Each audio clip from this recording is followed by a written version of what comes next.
Good morning, everyone. Welcome back to another episode of Lessons Learned, the dumbest thing I've ever done with money. My name is Suzanne, and I'm the head coach at G.R.A.C.E Financial Coaching, and I am super excited to welcome Austin Black today. Austin is the host of the Heart of Money podcast, on which yours truly has been a guest, and he's also a Ramsey Financial Coach. Austin helps couples develop effective communication around their finances so they can improve their marriage and money management. Austin has some personal experience with this. His money journey started 10 years ago when he realized he was overspending on every paycheck. Today, Austin and his wife have successfully paid off their house and continue to live a debt-free lifestyle on their West Central Missouri ranch. Austin, what's going on, man? Oh, it's a beautiful day in foggy Missouri. How are you today, Suzanne? Good, good. That ranch sounds nice, huh? That's the dream that we have. We like to say we live on a ranch because 3 acres just isn't enough to really do anything else with. So it's like our mini ranch, and hopefully one day we can have the full 300 acres we always dream about. Nice. Well, so let's talk about that. The 3 acres is paid off. It is, yes. That's absolutely amazing. How long did that take you guys? That took us 4 years and 9 months. Wow, that's crazy. Oh Yeah, my gosh. Now you and your wife both work outside the house.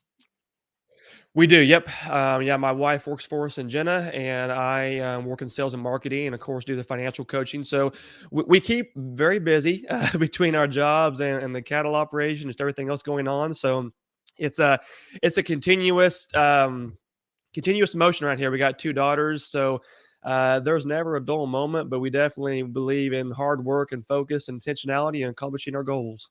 Right. Well, we didn't pay the house off in the last 5 minutes. When did we pay it off exactly? So we paid that off in September or October. I think it was October of 2022. Oh, of this year. No, 21. 21. It was last. 2021. It was last fall. Last fall. Yep. Last fall. Gotcha. So Susan, the last year has been so crazy. I I know. forget that we even went to Nashville in February to do our debt free scream. It's just been one of those nutty years. You're like, But wait, yes, the what house has been paid February off was for a little that? over a year now. Yeah, no, I do believe that. And honestly, as I approach the holidays, I feel like, or as we get through the holidays, I should say, I felt like, I didn't even realize Thanksgiving had come and gone. And like I went Right. out, I went somewhere, and then all of a sudden Christmas rolled in, and then all of a sudden New Year's Eve, and it got very. I think time has changed since the whole pandemic thing. Oh my gosh. Well, Either that or we I'm were just getting recording older. yeah, I think that's probably a big part of it too. Is we're getting older, we forget what happens. But Right? we were recording Exactly. a podcast episode here about a week ago with my wife and my co-host. We were kind of a big group on there, and we were talking about all the things that happened this last year. And I'm like, man, February feels like forever ago. I had halfway forgot that we did that this year. Just there's been, it's one of those years where it seemed like forever ago, but at the same time, it just was, a few months ago. So yeah, I think I'm gonna go with it with the age and just having too many things going on, and that makes more sense. So, what did it feel like during the process of paying off that house? 4 years and 9 months? Correct. Yes. Yeah. So we got that on a 15-year mortgage. We had planned on paying it off in 7 years, and everything just came together. We got it done, like I said, there in less than 5 years. And the entire time we did that, we had our big picture goal in mind because we wanted to get that house paid off so that we could start saving up for the bigger ranch, for the bigger piece of land that we could then build a house on. That was kind of our ultimate goal. And we did not want to be in debt for the 15 years or even the 7 years. That was just kind of our top line there. So as we were going through that, it was all about focus and intentionality. Um, we never made more than $100,000 a year the entire time we were doing that. We had so many things happen in emergencies, kids being born, buying vehicles, just all the Kids stuff that being comes with born. life. Yeah. Yeah. I mean, cash flowing, the pregnancy, the birth and everything. Yeah. And looking back, I'm very surprised that we did pull it off because you wouldn't think that in a normal situation with that kind of income, you could pay off a house in less than 5 years.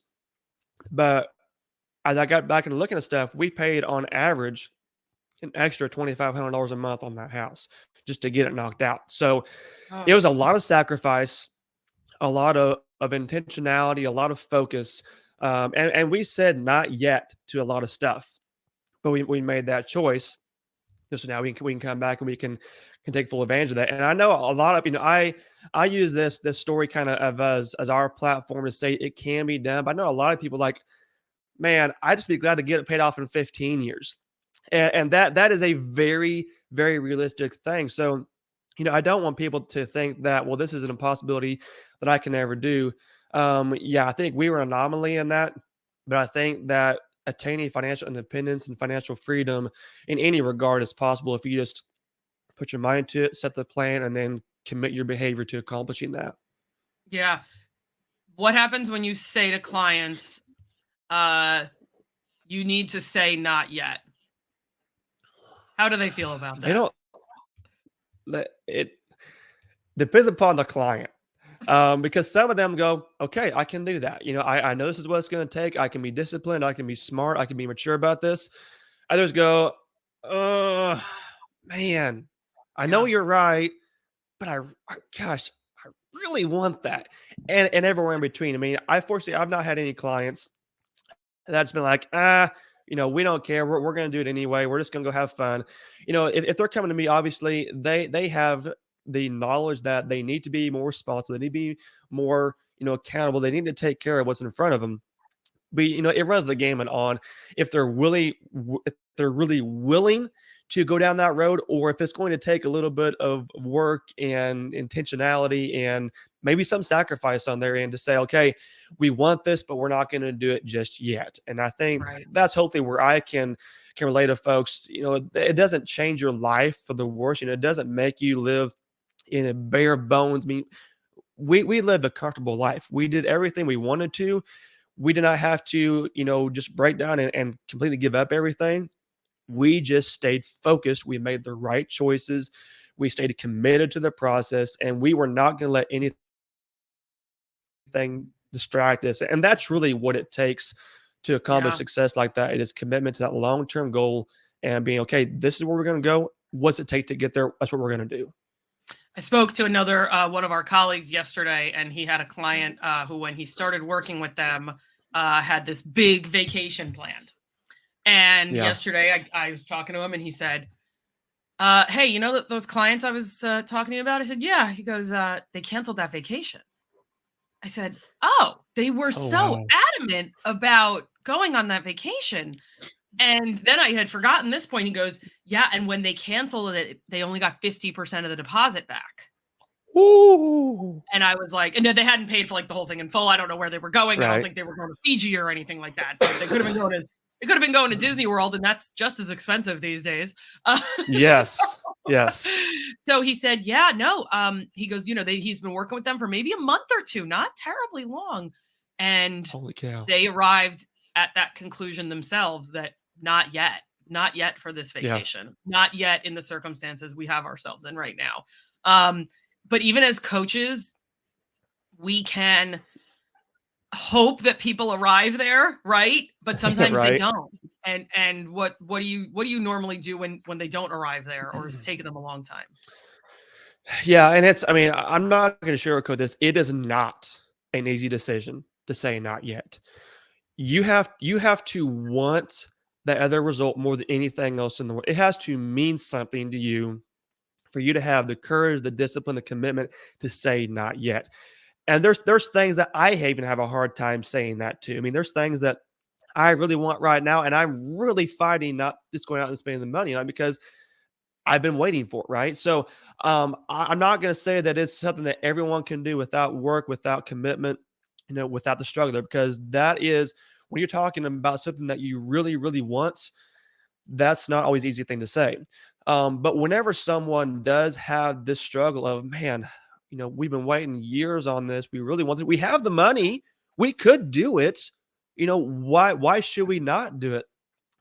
And that's why I always take people back to, okay, yeah, you've got that, but what does that really look like for you 5 years down the road? What's Let's the think bigger opportunity picture cost? here. Yeah. Exactly.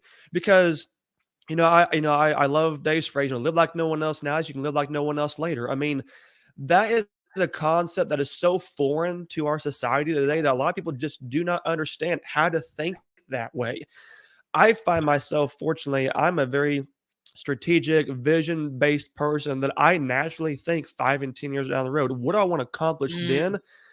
And that makes it so much easier for me to say, okay, so I can give that up today because I know 2 years from now it's going to be a whole different ballgame and I can maybe go down that road or start that path. But for someone who is in the middle of taking care of today, they can't think a year, 2 years, or 5 years down the road. That's a completely far out vision for them. So that's my job is to say, let's go there. Let's get past the I want here and out, and let's dream a little bit about what would 5 years from now look like. It's a really hard dream yeah, to create and to build. But I've had some clients that, they couldn't even imagine 2 years from when we started anything being right, any different. We just got done with a year program with them, and they are light years away from where they started just because they now see what is possible. They've gotten past that hurt and that right, pain and that suffering of not having enough. And now they're seeing, okay, we actually have a plan now. We know what we could accomplish. It's still going to be a job and a journey to get there, but we know it's possible. And that's the biggest thing that I can do for a person is get them that big picture, get that encouragement, help them understand that it's not all about what you feel today. It's about what you want to feel 2 years, 5 years, 10 years from now. And right. that's where we And got to that's a go. problem when it comes to people like myself. I am not a vision person. I am not a long-term vision person. I Yep. can't even remember the name of the book right now, but there's a book out there. I used to use it when I was in commercial real estate and I was hiring, my marketing director or my facilities manager or even our receptionist. I would have people take this test. And it Hmm. basically told me what their five strengths. Oh, Strength Finder. There you go. That's it. And now I'm Yep. blanking on the name Yep. of the author, but it's been around forever. And Right. I do not have that visionary trait. That is Yeah. a trait of CEOs. That is a trait of presidents. I do not have that. Right. So I know that I need to stay in today and I need Hmm. to focus on my budget. I know that Yeah. I need to log into my budget every day. And if I stick to that budget, whatever I'm hoping for down the road is going to happen. But Right. I don't have that trait that you have. So it's very important for people like me out there who are listening to work with someone like you because you have to work backwards into it. You can create a Yes. budget on a piece of paper, right? On an app. But if we don't know why we're creating it, it's not going to be very helpful. So that budget's Right. been created with automatic transfers going into our sinking funds, automatic transfers going into our retirement accounts, automatic transfers going into our Roth IRAs. And so we have that set up, and I know that I can go in there and just focus on what's happening today. And eventually down Hmm. the road, all that good stuff's going to happen. Right. Well, and to your point, it takes both of those strategies to be successful because you're not going to do the day to day without the vision. And regardless of what your vision is, if you don't do the day to day, that's never going to happen. So you Right. have to have both of those pieces. And I think that's where you just, as a coach in general, we can really help people because even if you aren't in that vision, that big picture casting, if you can't get there, that day-to-day accountability is so fundamentally important that if you don't do the day-to-day tactics, it doesn't matter what your dream is. It's just going to be a Yep. dream. So that combination, I think, is so powerful in being able to see, okay, where do we want to go? How are we going to get there? But also, what do we have to do today to make next week and next month and next year actually happen? Right, right, absolutely. So, Austin, I created this show to help people realize we all make financial mistakes, as we've already alluded to, and we can learn from the experience of others. So, what would you say, Austin, is the dumbest thing you've ever done with money? Well, I feel very fortunate to say that I learned my mistakes early in life and corrected them and have therefore, I feel made minimal mistake. But my wife probably say differently, but the dumbest thing that I've ever done with money, I think, goes back to very early on in probably my mid 20s, before I really understood the whole concepts and everything about money management. I was still kind of immersed in what just society thinks is normal, with debt and credit cards and loans and just the everyday happenings. And I remember there was an organization that I was a part of, a nonprofit, and they were wanting to go out and buy some equipment for the company. And I was kind of on the leadership team at the time. I was like, 24, 25 years old, just learning all this adult stuff. And I was like, hey, I'll go get a credit card for you guys if you want to put stuff on there and get it paid off. That's no problem. I've got I don't have any problem with, getting qualified for that. So I went online. I got the credit card with, no interest for a year, all the good perks, all the features, everything, put my name on it. Said, here you guys, here's the number, go get what you need to get. So they went out and that they bought, I think it was maybe 2 camera packages, which, we had talked about how much we were going to be spending on stuff. So everyone knew what was going on. They put the camera stuff on the card, and they proceeded to, I think it was about a year or maybe a little bit more. They had that card paid off. Well, in the meantime of having opened that card, I had then um, gotten engaged, got married 6 months later, and my wife and I were wanting to buy a house. So we're sitting in our living room, 3, 4 months into being married, and I'm realizing the fact that my wife does not have any credit. I have good credit score, but our intention was to go get a mortgage manually underwritten on a zero credit score because she was going to, be the main name on there. And like, okay, this is the only card I still have in my name because I canceled all my other stuff, but it's still got a Mm. balance on there. And I'm not technically responsible for that balance, but that is going to impact my credit history. So is this going to impact our ability to get a house? So at And this I said point, that, we've used the card for the nonprofit, but it hasn't been completely reimbursed yet. yes, I mean, so yeah, they had paid off, I think, the card, but it was still in my name. And I think what actually ended up happening was after they had paid off the original stuff, they said, we want to go ahead and we want to get another camera and go ahead and get it paid off. I'm kind of Oh, like, okay. okay, I'm good with that if you guys want to do that. And I forget the exact timing of how this all took place, but they were paying stuff off. There wasn't like there was a balance, interest racking up, anything like that. But the car was in my name on my Mhm. history report, and they were paying on it. So as I sat down with my wife, I was like, honey, I don't know how this is going to impact our ability to buy a house, if it's going to impact, but I don't want it to be an impact. Mhm. So what we ended up doing was, because they still had a balance on that card, my wife and I decided, hey, we're already making a contribution to this organization each month, just as, general tithing deal. But I think that we should increase our giving on the stipulation that they apply that to this card balance so we can get it paid off, because they're already making contributions, but they're not going to get it paid off fast enough of their own accord. So I think we should, pay the stupid tax, as they would call it, and help them Yep. get that paid off. So we did. We Okay. we increased our monthly contribution to them. I say we're going to increase this with the stipulation that this goes to that card, and we want you guys to get this card paid off, and then I'm closing the card, and it's not going to be there anymore. And they're like, yeah, that's fine, and we understand what you're doing, what you're trying to accomplish, no problem there at all. So that's what we did. Was we helped them pay that card off. We got the card canceled, close off my account, proceeded to buy our house, a few months later, and everything worked out where I didn't get, kicked in the pants. We didn't have any problem getting a mortgage. Everything came to fruition the way it should. But looking back, that was extremely not smart on my part. Mm. Not only just from the credit standpoint, but then also to be able to have to go and pay on that myself when it wasn't something that I had purchased, wasn't something I was using. That was my way of buying myself out of that situation. And fortunately, I have to tip my hat to my wife. She is extremely understanding. She knew that I realized how dumb it was. She knew that I was not, trying to defend myself, and she was very, supportive in, okay, this is what we have to do to make this happen. Let's do it together as a team and let's accomplish this. So I applaud her for having that attitude, because it was a dumb move that I made and I'll never do it again. Well, right. And you didn't suffer the consequences like the beginning of this story. I was thinking, oh boy, this is going to get ugly. How many times have we heard somebody put money forward for something that they were definitely going to get reimbursed for, and it Yeah. doesn't happen? I don't want to say the Yeah. flip side, but then that to an nth degree is when we hear about people co-signing on loans.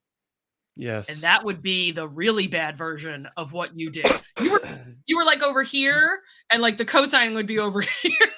Where Right. you would be attaching your name, your social security number, your credit worthiness to something that was about to go sideways. And Yeah. our training, the training that you and I have gone through, teaches us that co-signing on a loan is literally the dumbest thing you can do. Because Right. why does someone need a co-signer? Because the bank or the lender has determined that they are unlikely to be able to pay whatever it is back on their own Mhm. accord. So already the bank or the lender doesn't believe that they can do it, and now they're going to add you to the problem. Yeah. And and So and I this Suzanne, I could have forget worked what out a the lot worse statistics for are, you. but there's a high percentage chance that when you co-sign, you're gonna be the one paying off the loan. It's not gonna be the Yeah. person that originally took it on. It's not. Yeah. Yeah. I had an intern that used to work for me years and years and years ago. And I remember him sending me a text message and saying like, "Hey, this was even before I was coaching. I don't know why he texted me. Maybe he just trusted me." But he said, "Hey, I really need to get a new car." He was in the middle of finishing school. He was in the middle of getting a very good job. He makes over six figures and he's quite young still now. But at the time, he goes, I need to be able to get back and forth to this job, and I need a better car. I think I'm going to Mhm. ask my grandparents to co-sign. And I Ooh. just took a deep breath and sent him um, a few reasons why that was a bad idea. And Mhm. even included a Bible verse in there about how co-signing literally says that you're an idiot if you do this. And he Right. didn't do it. And he didn't do it. Awesome. And I still think about that, that he must have reached out to me for some reason Yeah. to avoid that horrific error in his financial life and his grandparents' financial life, or Yeah. even ruining the relationship. Right? I'm sure you've had that happen before. I've heard Right. of it happening before. Oh, absolutely. And well, and to give an honest example, yeah, I mean, I've seen lots of people go through this, and fortunately, it's worked out for some folks. Whenever my wife and I, whenever we bought our house, my in-laws, they had already contributed to our down payment as our wedding gift, so we were very Oh, nice. blessed in them helping out with that. But then when the time came to actually buy the house, they made the offer to be our lender, essentially, to finance us the money, so we wouldn't have to worry about going to a bank with the whole process. Like, hey, we'll give you the money, you can pay us back, whatever. And I looked at my wife, I said, no way. Like, Right. tell them thank you, but no thank you. We are not under any circumstances going down the road, because very grateful for the assistance that they did give. But as soon as you tie that large of a purchase with the interest, with those payments, with that expectation, the entire relationship changes. And especially, I mean, for an in-law relationship within the first year of marriage, like, I am not going down that road. Not gonna happen. So No, and that that's it that's was a very very, smart. Yeah. yeah, a very generous offer, and I appreciate that they wanted to help us with that. I'm like, mm-mm, not in a million years are we Yeah. going to go down this path, because that could go sideways 50,000 different directions. Yeah. Right. Exactly. It, as Dave Ramsey likes to say, it makes Thanksgiving dinner taste different when you Oh owe my gosh, someone at yes. the table money. And it's true. Yes. It's totally true. And if my old intern had done that, and what happened if grandma or grandpa passed away? Right. And the fixed income isn't there anymore, or however they were making their money. I don't even know. We never even got into the details, but there's all of these things that could happen, Yes. all of these worst case scenarios. And that's how my brain works. My brain works in worst case scenarios. And sometimes people look at me like, Right. how did you even think of that? That's a terrible thing that could happen. I said, yeah, but somewhere it's happened. Somewhere it's happened. Well, Somewhere and the person and the who has, sad thing about it yeah, is we give people the benefit of the doubt, and especially when it comes to family. You're like, well, they're they're doing something nice or doing something generous, or helping me out, and that is, I know, is a family's intention, is to help someone out. So I know there's never any, you know ill intentions or anything else there.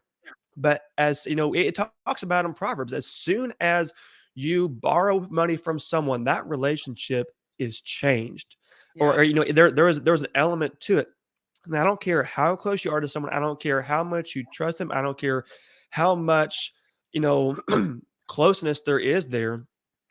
There will then be an expectation of how that relationship is handled because there's money tied to it, because money is so emotional, it's so personal, Mhm. it impacts every area of our life. We cannot get away from that no matter how close we are to that person, no matter how generous of a person they are.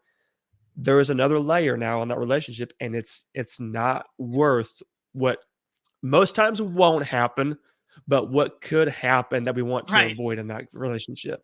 Exactly, exactly. The worst case scenario. Right. Well, thank you so much for spending some time with me today, Austin. All of Austin's contact information is in the show notes. So if you want to reach out to him about coaching, please do so. And join me next week for another episode of Lessons Learned, the dumbest thing I've ever done with money. And make sure to subscribe to the Grace Financial Coaching channel. Thanks again, Austin. Great talking to you.